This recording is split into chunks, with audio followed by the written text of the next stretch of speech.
Bueno, vamos a esperar. Ah, ya está, largamos. Esta va a ser una charla muy descontracturada. Nosotros tenemos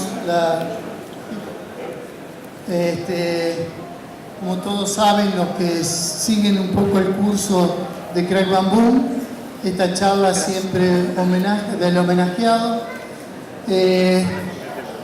Yo lo que tengo es el placer enorme de sentarme al lado de esta figura, porque de alguna manera yo, cuando empecé con la lectura de los cómics, me sorprendí con uno de esos trabajos maravillosos de una época casi gloriosa, porque ya se estaba perdiendo en el país parte de esa gloria, y de hecho esta persona que está aquí a mi lado partió hacia el exterior, o sea que ya íbamos perdiendo todos esos buenos recursos que recién lo charlábamos con él también, que teníamos en aquella época.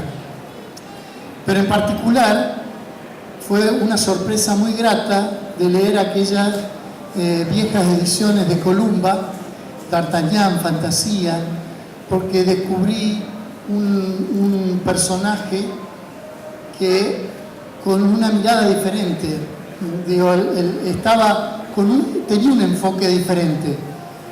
Yo te descubrí con Roland el Corsario. Estamos hablando de los años 70, supongo.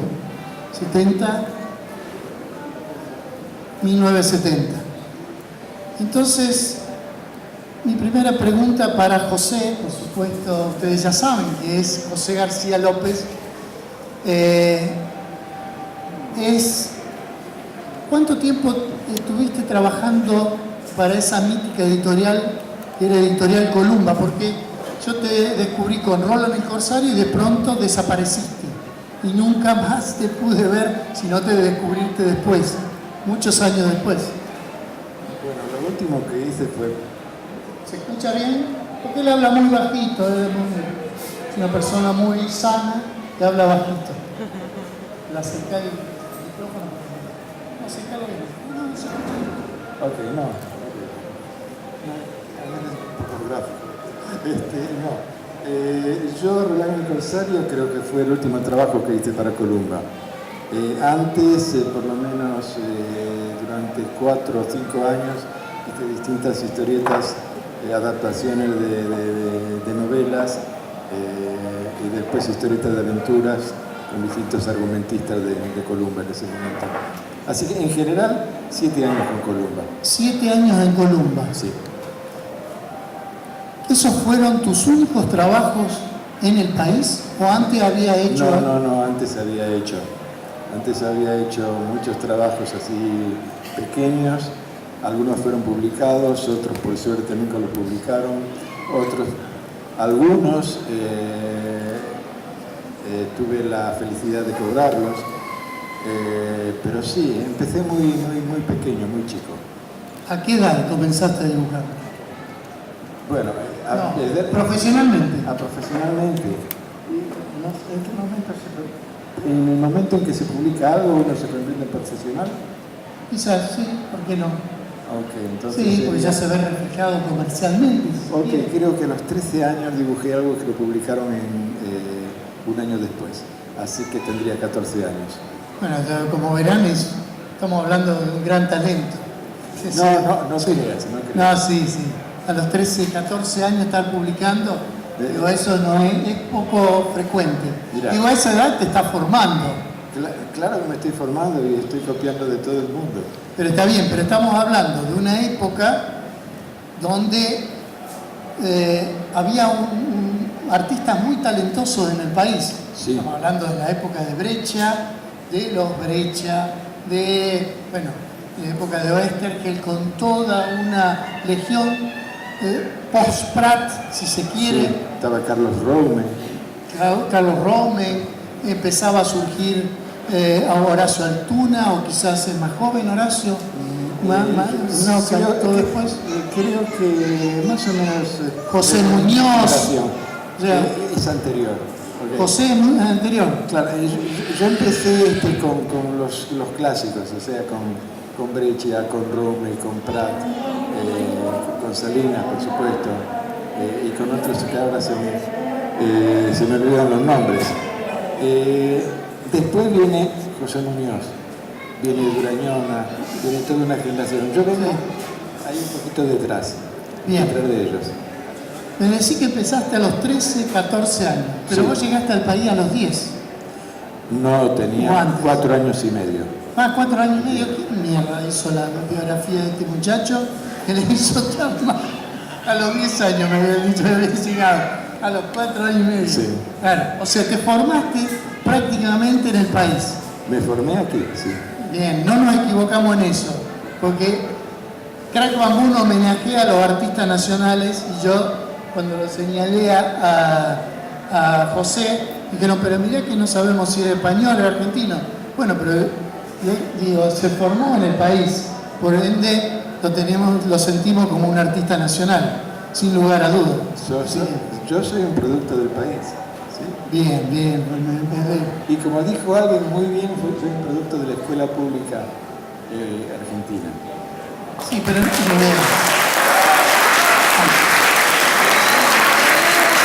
ese es un buen mensaje político, porque hoy habla muy fuerte.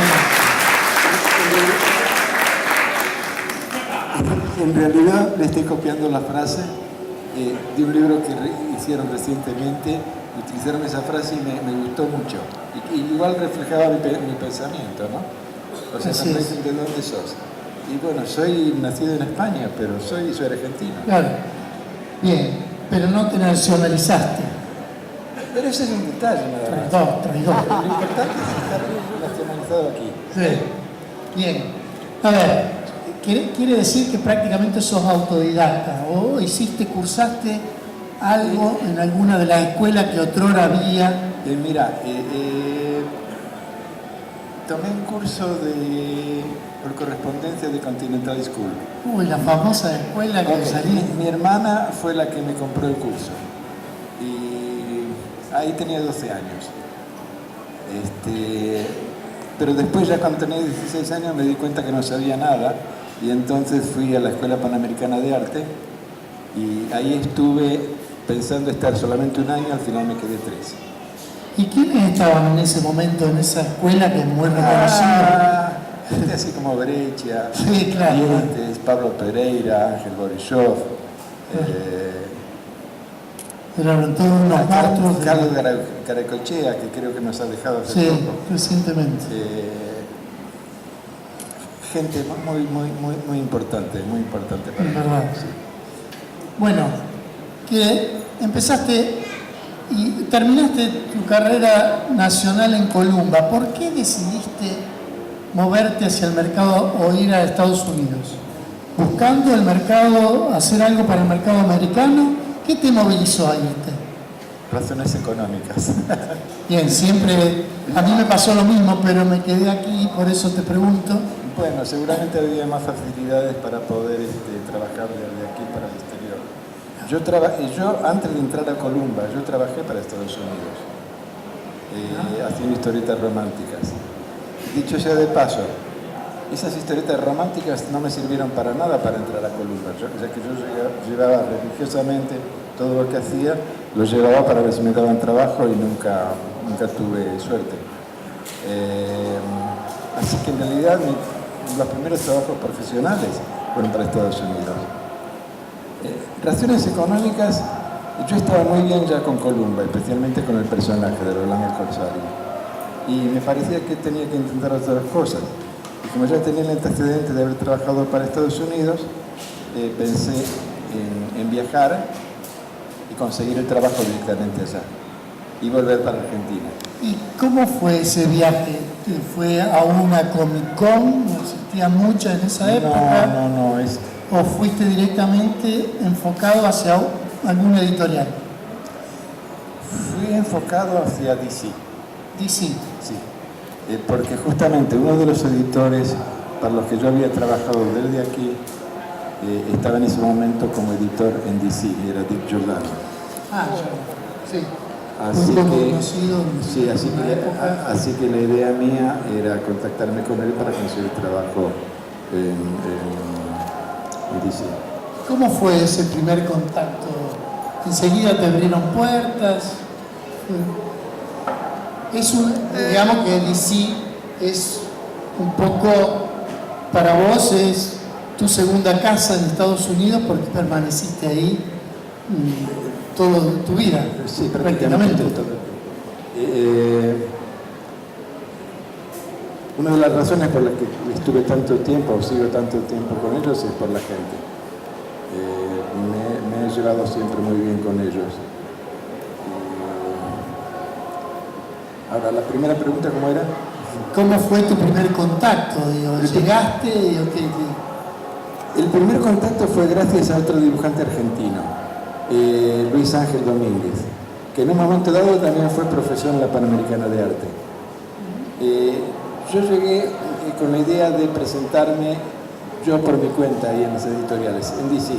Llevaba una dirección en la que DC ya no estaba.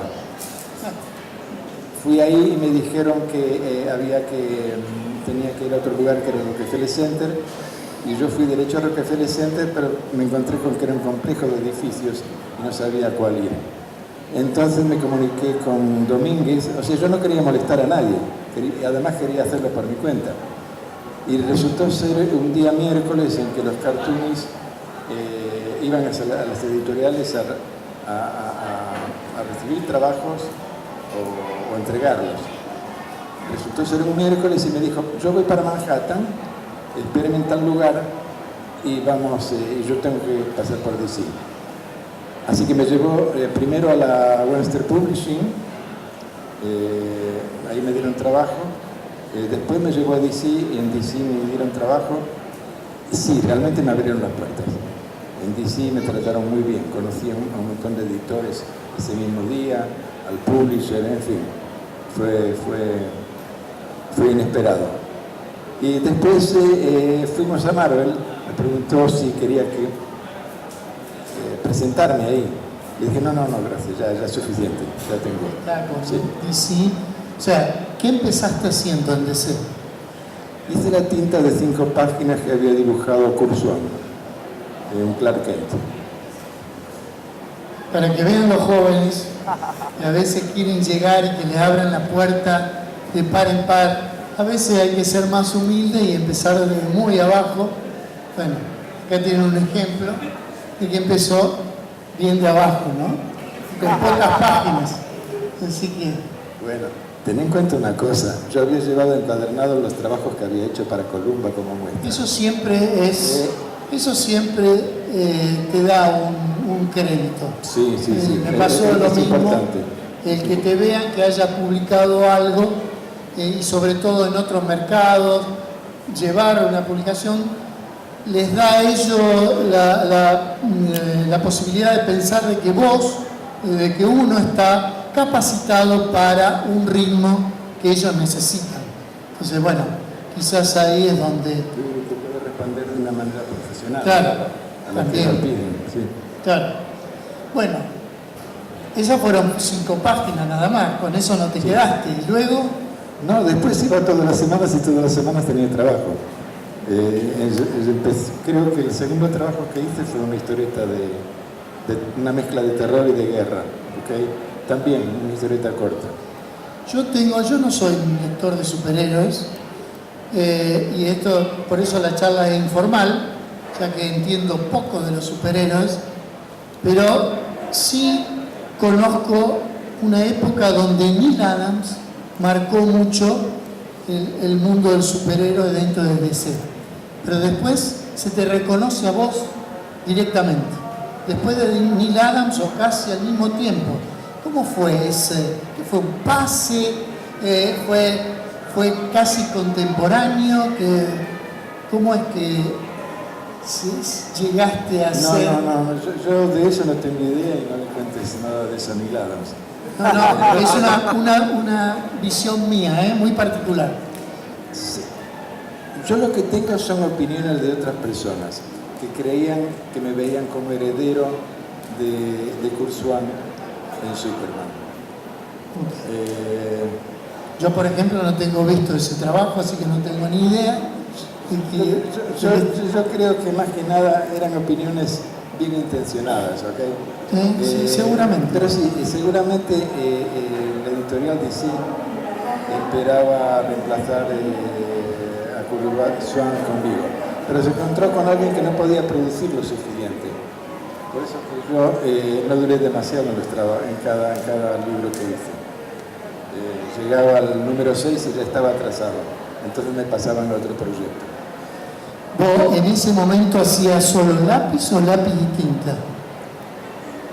A ver, hice varios trabajos que era trabajo completo, lápiz y tinta, pero después trabajos como Superman versus Wonder Woman hice el lápiz solamente.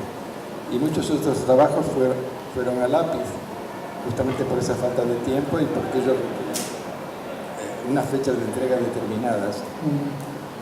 Sí, sí. Y yo nunca pude llegar a cumplirlas. Podía llegar a cumplirlas, por ejemplo, en 5 o 6 issues, en 5 o 6 capítulos, porque me daban tiempo de adelanto, ¿no?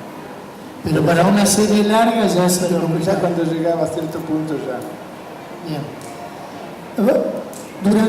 ¿Vos ya no haces más historieta? Ocasionalmente y proyectos pequeños. ¿Seguís colaborando con DC? Sí. ¿Haciendo qué hoy en día? Mucho trabajo para licencias. ¿Para? Licencias, sí, para merchandising, figuras y todas esas cosas. Exacto. ¿Y qué le hacen? ¿El concepto, el arte conceptual? No, en realidad es dibujar los personajes de DC de una manera atractiva para ser utilizados comercialmente. ¿Eso te gusta? ¿Te agrada más que hacer historietas? Económicamente es más rentable. Es más rentable, pero ¿te gusta más o te gusta más contar las historias? Me gusta más contar las historias. Sí. Bien, vamos José, ese es de los míos. Bien José, estamos en la misma línea. Bueno, trabajaste para DC Comics desde que llegaste en el año 74. En noviembre de 1974. ¿Y empezaste en el 75 a trabajar? No, en el 74. En el 74 mismo empezaste, ahí claro. nomás, apenas llegaste. A los 5 días fue cuando visité las editoriales y fue cuando conseguí Y hasta trabajo. la actualidad estuviste colaborando con ellos. Sí. Habla a las claras del profesionalismo que tiene este señor, habla a las claras, pues yo cuando él lo conocí en verdad en Estados Unidos, en una fiesta de DC, me lo presentaron, bueno, ahí no, en 5 minutos pude darme cuenta que no solo es una excelente persona, pero además todos alrededor hablan con mucho respeto de él. Y es un artista que se ha ganado el respeto de todo DC y de todo el mundo. Así que bueno, yo creo que se tiene que ganar un aplauso solamente por eso. Solamente por eso.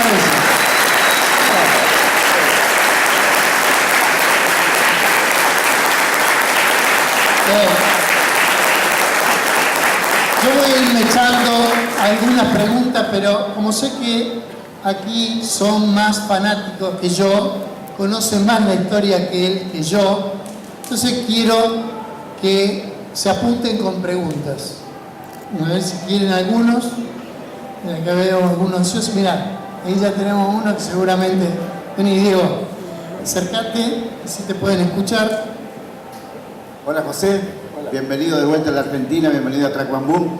Cuando hace poco tuvimos la suerte de ver a tu participación con los 80 años de Superman, que estuviste vinculado ahí, a los que nos gusta Superman y nos gusta tu laburo, nos pareció recontramerecido que estés ahí, buenísimo, y un mimo para Superman, más que un reconocimiento hacia vos. ¿Vos cómo lo viviste? Decías recién que te gustó contar historias y es lo más reciente que yo tengo visto tuyo. ¿Cómo fue el participar de ese cumpleaños tan especial?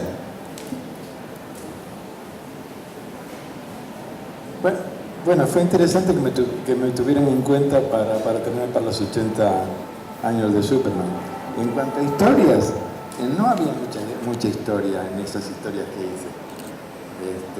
Pero fue lindo, especialmente lo que hice con Tim Burton. ¿Okay? Era una historia simpática, donde se presentaba un Superman que todavía sonreía. José, ahí me han retado ya mis colaboradores, Sí.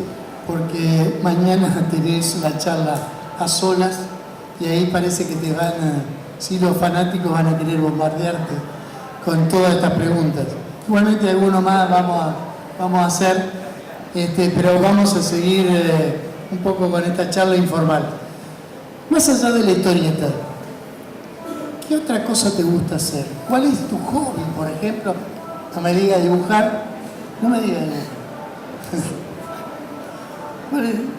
No, esa etapa la superé. Muy bien. ¿Qué te gusta hacer por fuera del dibujo? ¿Qué disfrutas? Leer mucho. ¿De qué? Leer, Leer. sí. ¿Qué tipo de lectura te atrae, por ejemplo? De todo. O sea, soy un fanático de la Biblioteca de Nueva York. Entonces ahí todo lo que encuentro, investigo. O sea, no conozco un autor y bueno. Pero, a ver, vamos a la novela, básicamente. Novela histórica, ensayos, algo de política, aunque ya no tanto. En fin, de todo un poco. ¿Cómo fue tu vida en esa Nueva York de los primeros tiempos? Oh, muy excitante. ¿Excitante? Sí. Pero no dura. No, no dura. No. Cuando uno es joven nada es duro, ¿ok? Bien. Era excitante porque era una época en que Nueva York no era... el Nueva York de ahora, la parte central, que era por donde yo vivía y por donde estaban los editoriales, en la actualidad lo llaman una especie de Disney World, ¿okay? Atractivo turístico. Pero en la época en que yo llegué, hay referentes en las películas. Si has visto, por ejemplo, Cowboy de Medianoche, te das cuenta más o menos cómo era esa zona. Sí, aparte de una época de mucha efervescencia, Sí. claro, interesante, mucha movilización de todo tipo. Yo vivía en un lugar que se llamaba Hell's Kitchen. O sea, Hell's Kitchen, mudó muchísimo. Hell's Kitchen, otrora, para aquellos que no han estado, era un lugar complicado, complicadito. Y luego creo que fue durante el gobierno de Bill Clinton que se fue modificando un poco y ahora es un lugar donde hay muchos restaurantes, muchos bares, se ha puesto de moda, ¿no? Como es Pichincha aquí en Rosario, era Hell's Kitchen en Nueva York. el mérito se le quería adjudicar el mayor de Nueva York, Giuliani. Giuliani. Pero lo que él nos decía era que justamente por Clinton, Nueva York había recibido suficientes fondos para modificar un poco la situación que había en Nueva York, que era la verdad bastante mala. Nueva York, creo que antes de los 70 incluso llegó a casi a llegar a dar bancarrota. Sí, además en una época complicada desde el punto de vista criminalístico. Había mucho afanes, mucho robo, mucho muerte, asesinatos. Sí, asesinatos. Mucha prostitución. ¿Cómo lo llevabas eso? Porque vos te fuiste de aquí en una época, acá esa época todavía no la vivíamos, la vivimos actualmente, una época de inseguridad. Llegaste allá y la vivías tranquilo, digo, la vida cotidiana era tranquila o tenías que cuidarte. Bueno, recibí varios consejos de otra gente que ya vivía allá. Y, por ejemplo, el primer consejo era no estar en la calle después de las 11 de la noche. Después de las 11. Que yo respeté religiosamente hasta que agarré un poco de confianza y que me... Te iba a un bar, te cerrabas ahí, te emborrachabas hasta las 6 de la mañana. No, recorría varios barrios, bacanas, no. Era cuestión de ser práctico y de no tentar la suerte, ¿no? Sí, seguro. Me decían, por ejemplo, que el americano o ciertos americanos era mejor no mirarlos a los ojos porque lo podían tomar a mal. Así que yo evitaba mirar a los americanos a los ojos. El tema es, como te dabas cuenta, toda tu etapa con DC, ¿cuándo te tentaron o fue tu decisión dejar de dibujar los cómics y pasar a hacer una cosa más en lo que sea, llámese licencias o otro tipo de trabajos? Como por ejemplo, que acá es muy conocida tus ilustraciones en figuras, figuritas, cartas. Yo creo que soy más conocido por eso que por las historietas. No, los cómics también son muy conocidos. Sí, pero es porque vos sos historietista. Bueno, pero quizás. Pero eso te tentaron también para hacerlo y fue una... Sí, no, por supuesto me tentaron económicamente. O sea, como yo te dije antes, yo no podía producir un libro mensual, una revista mensual, o al menos algo en forma regular. Así que los proyectos míos en historieta duraban poco tiempo. Cuando me ofrecieron esa guía, las condiciones económicas eran muy buenas. En realidad era mucho menos trabajo que el hacer una historieta. O sea, la historieta requiere mucho más esfuerzo, mucha más imaginación, muchas más cosas. La razón económica fue la que... Y además, a mí lo que me daban yo lo hacía. Ok, ellos me lo ofrecieron. Ok, pero ellos te lo ofrecieron porque no te querían retener también como artista y sabían que vos a lo mejor no podías cumplir con la historia y decir, no queremos que este tipo se vaya. Bueno. Porque era una época también donde el intercambio artístico entre Marvel, DC... Sí. Era usual. Eso sucedía. Y hubo editores que me decían que Marvel es malo, que es Satán. Editores de DC. Sí. Bueno, pero está bien, o sea, vos me estás hablando. Y que por favor le dejaran saber si alguien me ofrecía okay. algo de Marvel o bien. demás. Ahí está, porque si estamos hablando siempre que había una tentación económica, Marvel lo que hacía de alguna manera es tentar económicamente a los artistas. Sí, no, algunas veces no era simplemente un tema económico, la diferencia que había en ese momento entre Marvel y DC. Lo que podía ofrecer Marvel no era muchísimo más, no era algo como tentador, como para dejar una compañía con la que uno ya se sentía. ¿Y con qué te tentaban entonces lo de Marvel? Bueno, me tentaban, me empezaron... Habla mucho que tengo que... Sí. Me empezaron a tentar con los cómics regulares. Y después, cuando empezaron a sacar, no sé si era la revista Epic, o sea, tipo tabloid, para hacer algún personaje a todo color, algo de vaqueros, algo como Jonah Hex, que ya había hecho para DC y demás. Pero no llegamos a nada. Ahora, ¿nunca personalmente tuviste esa movilización interna de decir, me voy a Marvel un rato a ver qué pasa? No, porque siempre me sentí bien con la gente de DC, con la gente que había en ese Yo debo concordar con él, DC es una compañía muy seria, en verdad trata muy bien a todos sus artistas hasta la actualidad. Marvel siempre fue una compañía extraña en ese sentido, ¿no? Siempre se estaba mudando, siempre cambio de editores, cada vez más jóvenes, por supuesto, los editores. Bueno, pero eso es una cuestión casi natural porque nosotros vamos envejeciendo. Pero bueno, lo cierto es que DC realmente es una compañía muy respetada. Y yo creo que también ellos respetan a sus artistas, los cuidan, tratan de mantenerlos, así que sí, estamos en ese sentido, estoy totalmente de acuerdo.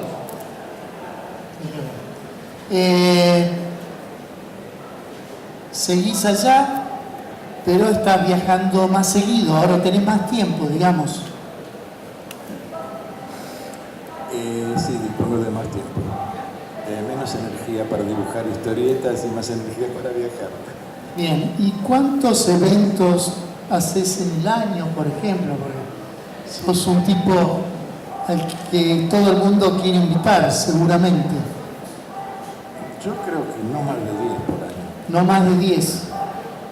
¿Te cansa el hecho de moverte mucho? Sí. Sobre todo si tenés que venir para acá, está lejísimo. Pero me estabas contando... Invitado a Australia y Hawái, no voy por lo lejanos que están. Exacto. Así que no. Bueno, sí, de Nueva York, Hawái está lejos. Debe ser. ¿Hay alguna pregunta más? No la vamos a agotar, no teman. No la vamos a agotar toda ahora. ¿Hay alguien que quiera hacer una pregunta? No me venga con los superhéroes, Es una pregunta interesante que tenga que ver con la vida de José. Lo que pregunten por un superhéroe no la aceptamos. Eso es para mañana. Lo contrario de los superhéroes. Él hizo un par de historietas que no tenían que ver con superhéroes, sino Road to Perdition, Camino a la Perdición y Cinder and Age. ¿Fue algo que te sentiste más involucrado, que te gustaba más el género porque tenía más que ver con toda tu juventud tal vez, ¿no? Te entendí lo de Cinder and Ash, y sí, me sentí mucho Cinder más and Age involucrado. y Camino a la Perdición, Road to Perdition. También, muy bueno, muy bueno. O sea, me gustó mucho trabajar con Carlos.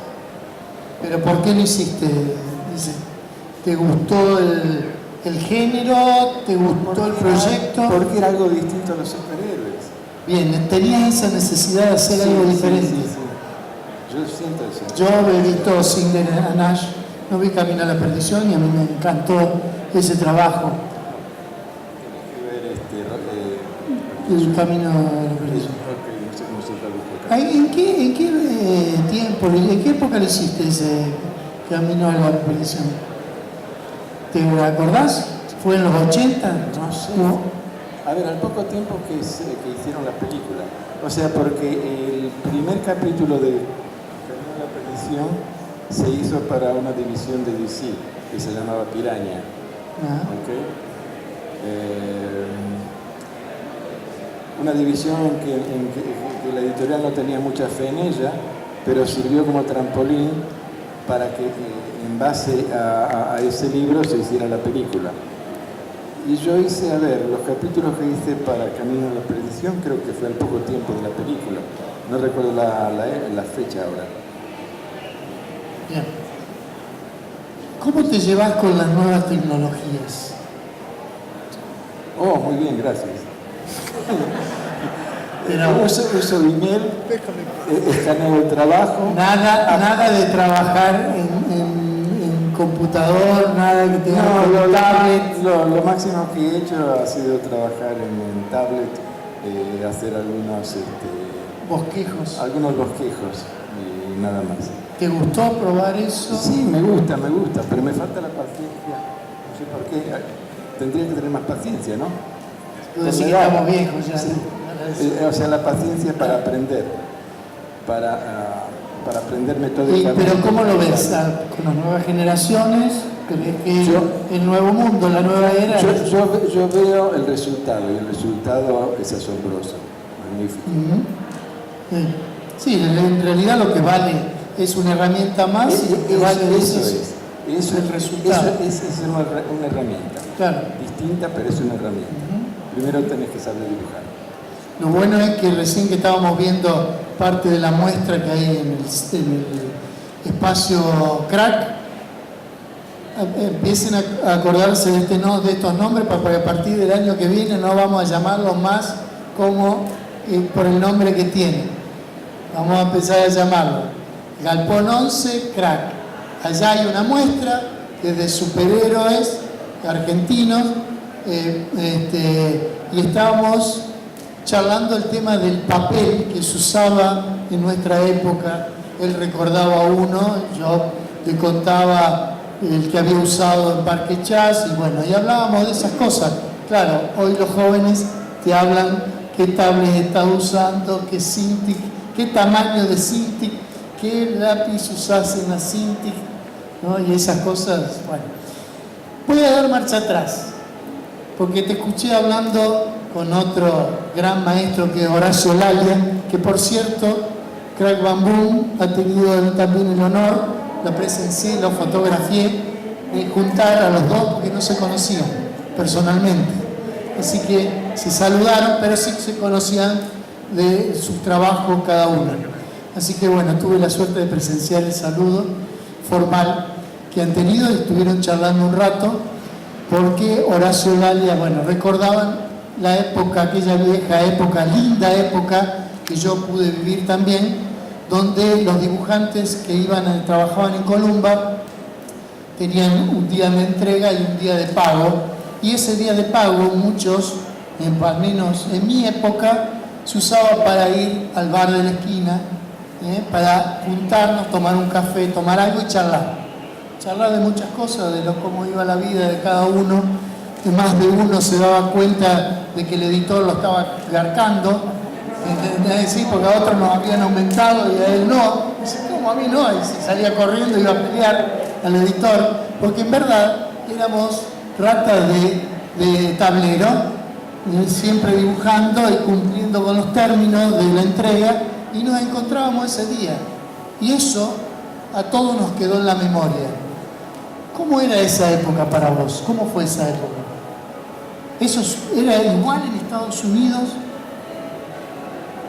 o fue único? Yo no sé si era igual. Yo encontré justamente muy diferente mi relación con Columba a la relación con DC. ¿Diferente en qué sentido? Diferente en el sentido de que tenía oportunidad de alternar más con los otros creadores que había dentro del editorial, de poder conversar con mi medio inglés, con los editores,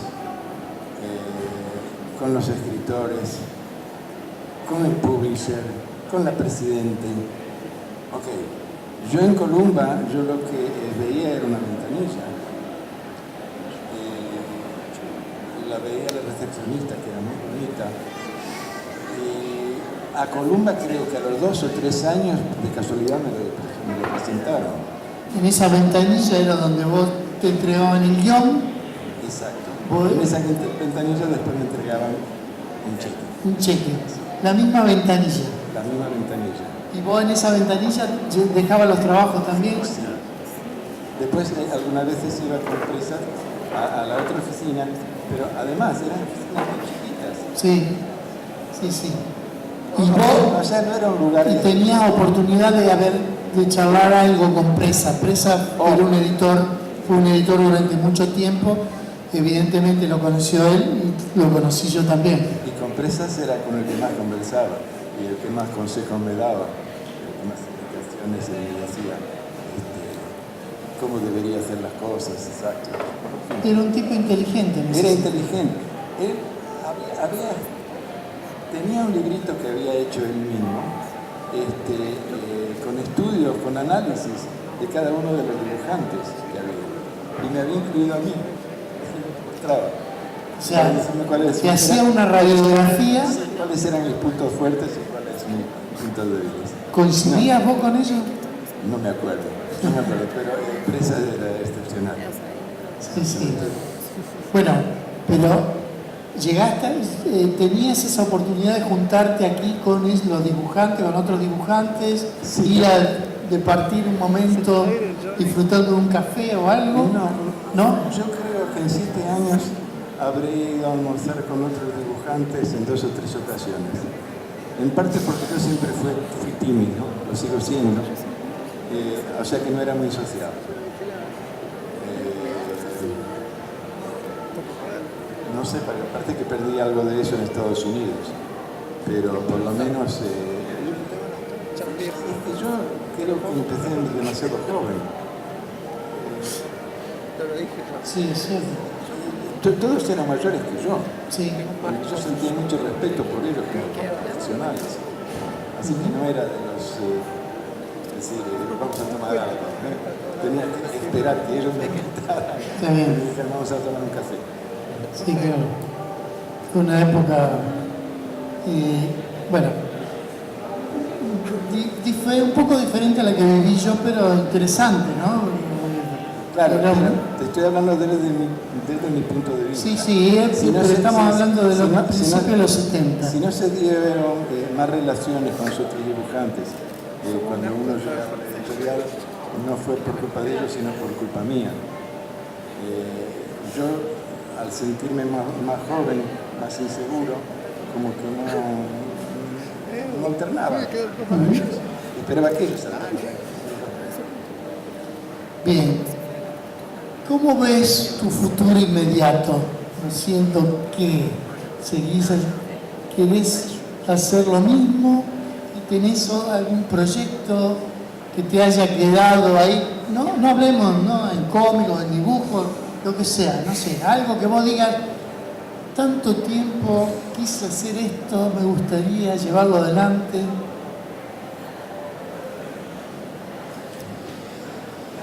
No sé qué contestarte de eso porque no tengo un proyecto definido. No. Yo simplemente hago lo que... O sea, voy no me propongo llegar a esto o a aquello. ¿Okay? Hacer esto, ¿Nunca lo nada. hiciste? Nunca lo hice. Conscientemente nunca lo hice. No. Conscientemente me habré puesto la meta de dibujar cada vez mejor o de una manera que a mí me gustara, con la cual quedara conforme. Pero nada más, todo lo demás se fue, y no solo. No quiero entrar en la parte del superhéroe puntual, pero digo, ¿te gustó trabajar dentro de ese mundo del superhéroe? ¿O era algo que en algún momento llegaba a molestarte? Porque digamos que los superhéroes son populares.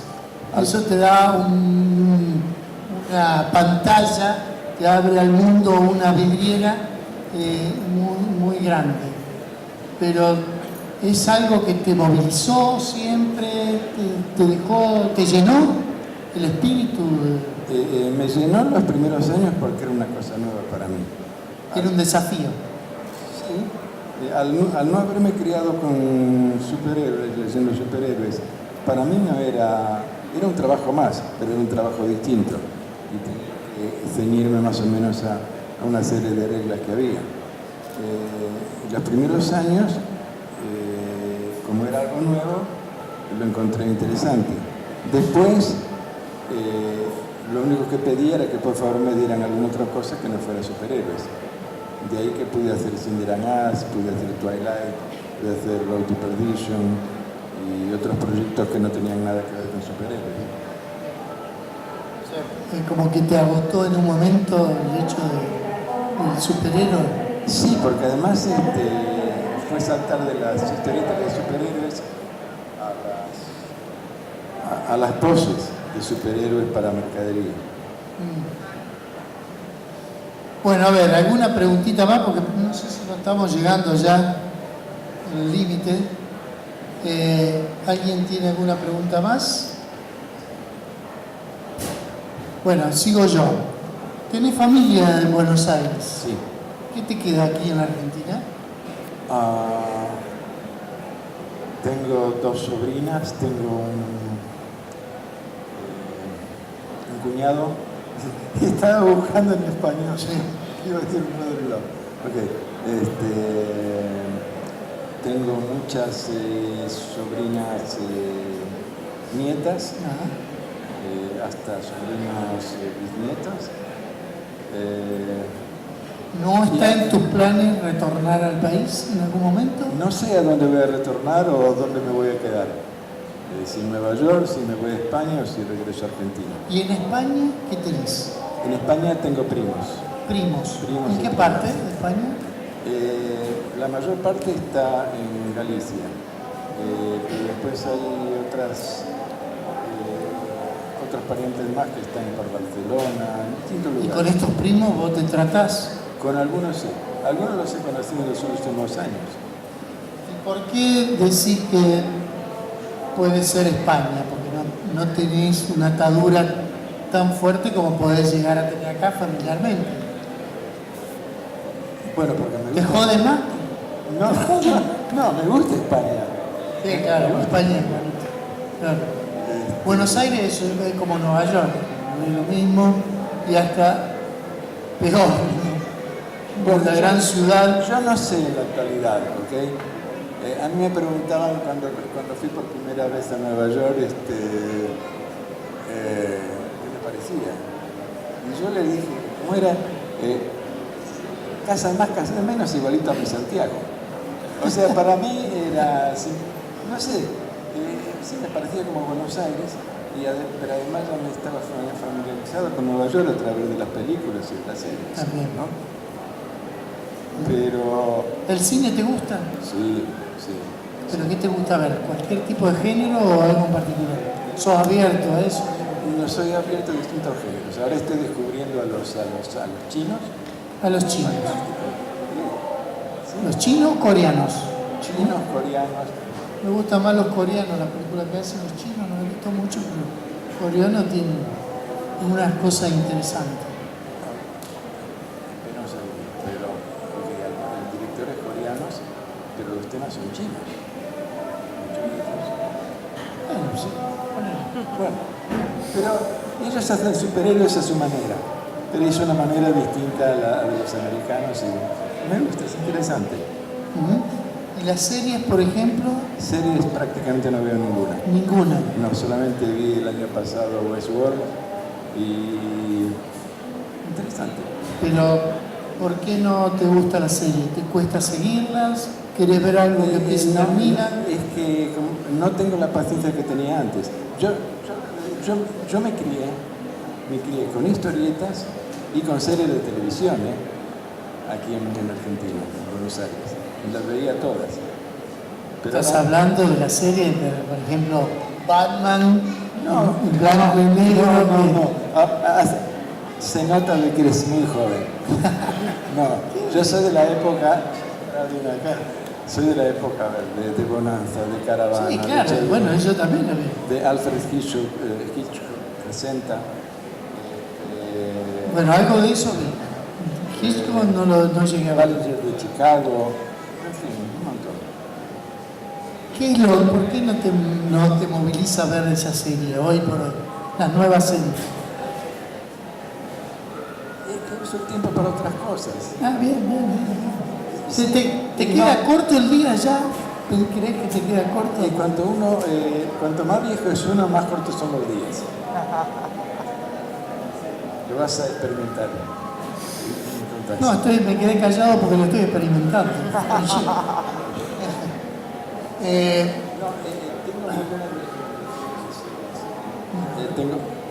Me han recomendado muchas series y espero en algún momento ver alguna.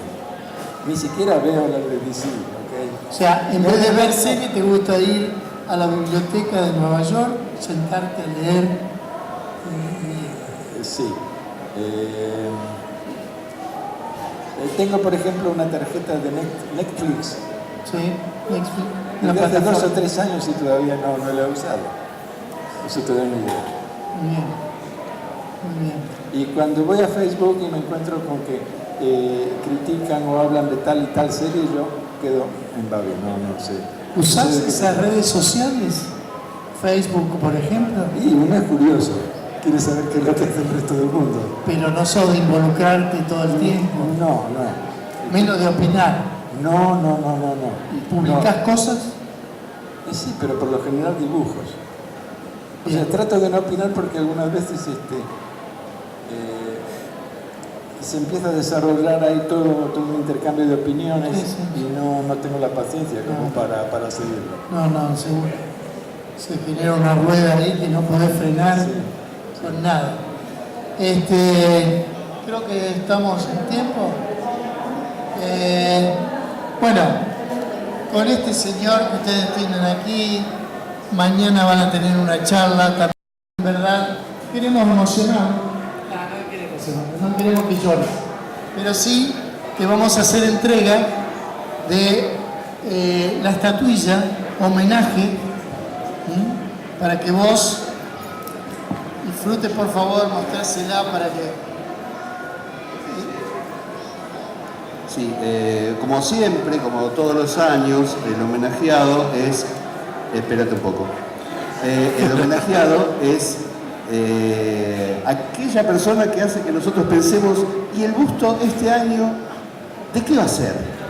Y ustedes están pensando, porque yo sé que la mayoría de ustedes está acá esperando a ver, ¿y el busto este año de qué es? Y este es un busto inclusivo, con busto. Así que, bueno, vamos con el primero. Le vamos a dar la versión general, primero, porque tiene dos versiones esto. Tiene la versión general, que es la que tienen todos los invitados de este año, y después le damos la especial para él.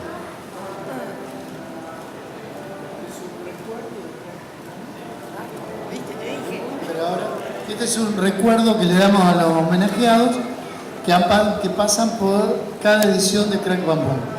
Este es la versión que van a recibir todos nuestros invitados el último día. Y aquí, sacala si la puedo mostrar al público. Sí, bueno, pero por aquí.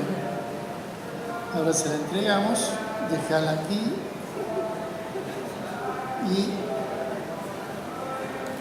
Y esta es la versión.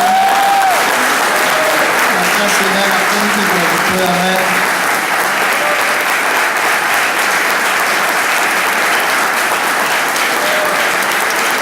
Es un gran trabajo, bueno,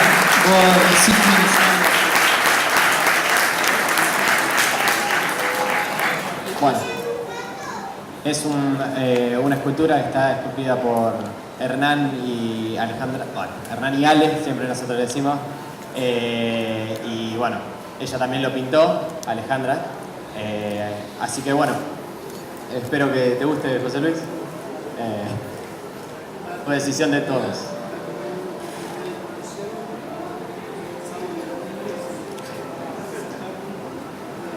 Es Alejandra Jorquera y Hernán Escarate. Sí.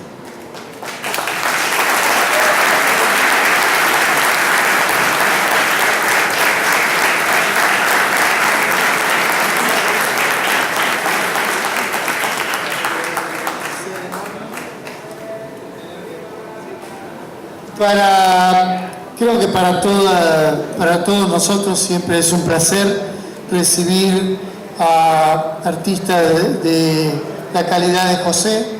Tenemos la suerte de que todos aceptan nuestra invitación.